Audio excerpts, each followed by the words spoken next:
দু একজনের সঙ্গে কথা বলে নেব যে আজকে তো দাদা একটা মিছিল আপনাদের এখানে এসে পৌঁছচ্ছে, পাশাপাশি আজকে শিক্ষামন্ত্রী এবং এসএসসি চেয়ারম্যানের সঙ্গে বৈঠক রয়েছে, কি প্রত্যাশা রয়েছে এই বৈঠক? আমাদের একটাই দাবি, আমাদের সঠিক ওএমআরগুলো পাবলিশ করতে হবে এবং যে 22 লক্ষ পরীক্ষা দিয়েছিল প্রত্যেকের ওএমআরই আমাদের পাবলিশ করতে হবে এবং আমাদের যোগ্য যে বাছাই সেই বাছাইটা করতে হবে, মিরর ইমেজও করতে হবে। এটাই হচ্ছে আমাদের দাবি, আর আমাদের আর কিছু না। এই যে চাকরিহারা শিক্ষকরা তারা বিশ্বাস করছেন যে মিরর ইমেজ এবং ওএমআর শিট এই কপি যদি প্রকাশ্যে আনা হয় তাহলেই কিন্তু অনেকটা পরিষ্কার হয়ে যাবে যে কারা যোগ্য ছিলেন এবং কারা অযোগ্য ছিলেন। যে বিভাজনটা এখনো পর্যন্ত আদালতের সামনে করা সম্ভব হয়নি সেই বিভাজনটা স্পষ্টভাবে হোক, তাহলেই যারা যোগ্য প্রার্থী চাকরি হারিয়েছেন তাদের চাকরি ফিরে পাওয়ার পথটা প্রশস্ত হবে বলে তারা মনে করছেন। এবং এই দাবিকে সামনে নিয়ে আজকে যেমন আর ঘণ্টাখানেক পর বৈঠক রয়েছে, অন্যদিকে যে আন্দোলন অবস্থান সেটাও কিন্তু চলছে এবং এখানে আমরা দেখতেও পাচ্ছি যে প্রচুর মানুষ সংখ্যায় জড়ো হয়েছেন। তাদের অধিকাংশই চাকরিহারা শিক্ষক। 3 জন ইতিমধ্যে অনশন শুরু করেছেন।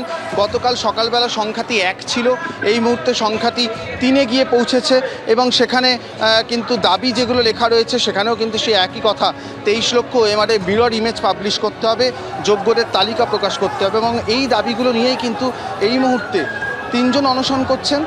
লেখা থাকছে second day of hunger strike. এখনও তারা জানেন না কতদিন এই অনশন করতে হবে এবং আজকের বৈঠকে কি হবে সেদিকেও কিন্তু সবার নজর থাকছে। কিন্তু আরও একটা বিষয়, সেটা হচ্ছে শুধুমাত্র মৌখিক প্রতিশ্রুতির ওপর অনেকেই ভরসা করতে চাইছেন না।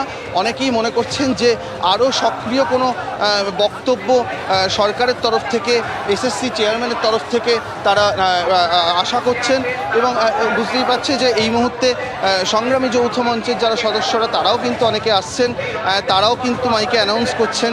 শুধুমাত্র চাকরিহারা শিক্ষকরা এখানে রয়েছেন নয়, অনেক সহমর্মী সংগঠন তারাও এখানে এসে যোগ দিচ্ছেন। প্রত্যেকেই যেটা দাবি করছেন যে সরকার শুধুমাত্র যোগ্য অযোগ্যর যে পার্থক্য সেটা আদালতের সামনে নিয়ে যাওয়ার ব্যবস্থা করুন, তাহলেই কিন্তু যোগ্য প্রার্থীদের চাকরি ফিরে পাওয়া প্রশস্ত হবে। আপাতত এইটুকুই কিন্তু চাহিদা।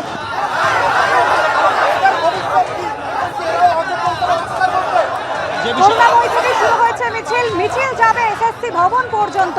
আমাদের প্রতিনিধি অরিত্রিক ভট্টাচার্য এই মুহূর্তে সরাসরি রয়েছেন সেখান থেকে। অরিত্রিক, আজ তারা এই মিছিলে হাঁটছেন, এসএসসি ভবন অভিযান করছেন, আর কিছু মানুষ, কিছু শিক্ষক চাকরি হারিয়েছেন যারা, তারা অনশন আন্দোলন পর্যন্ত শুরু করেছেন।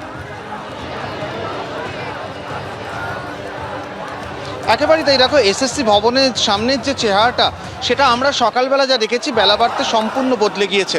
আমি একটু এই জায়গাটা দেখানোর চেষ্টা করব। এই অংশটা কিন্তু সেক্টর 5-এর দিক থেকে এসএসসি ভবনের সামনে দিয়ে করুণাময়ী যাওয়ার রাস্তা, তার একদিকের যে রাস্তাটা, একদিকের লেন, সেটা কিন্তু সম্পূর্ণরূপে এই মুহূর্তে পুলিশ বন্ধ করে দিয়েছে বা বন্ধ করে দিতে হয়েছে। কারণ এই যে সংখ্যায় চাকরিহারা শিক্ষকদের জমায়েত বাড়ছে তাতে কিন্তু এই সার্ভিস রোড ছাপিয়ে এখন কিন্তু সবাই রাস্তায় বসতে বাধ্য হয়েছেন। একেবারে মূল রাস্তা সম্পূর্ণরূপে অবরুদ্ধ হয়ে রয়েছে। এবার বলে রাখা দরকার যে ব্রতদীপ এবং পার্থ যে ছবি দেখাচ্ছিল সেই মিছিলও কিন্তু এখানে এসে পৌঁছবে।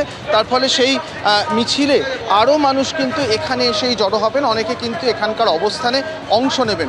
তুমি বুঝতেই পারছো এখানকার চেহারাটা, প্রচুর মানুষ আজকে এখানে অবস্থান করছেন। এই মুহূর্তে আমরা জানি যে 3 জন শিক্ষক অনশন শুরু করেছেন, এরপরে সেই সংখ্যাটা আরও বাড়তে পারে, কিন্তু অবস্থানের সংখ্যাটা কিন্তু তুমি এখন দেখতে পাচ্ছ, প্রচুর সংখ্যায় মানুষ এই মুহূর্তে অবস্থান করছে। একটু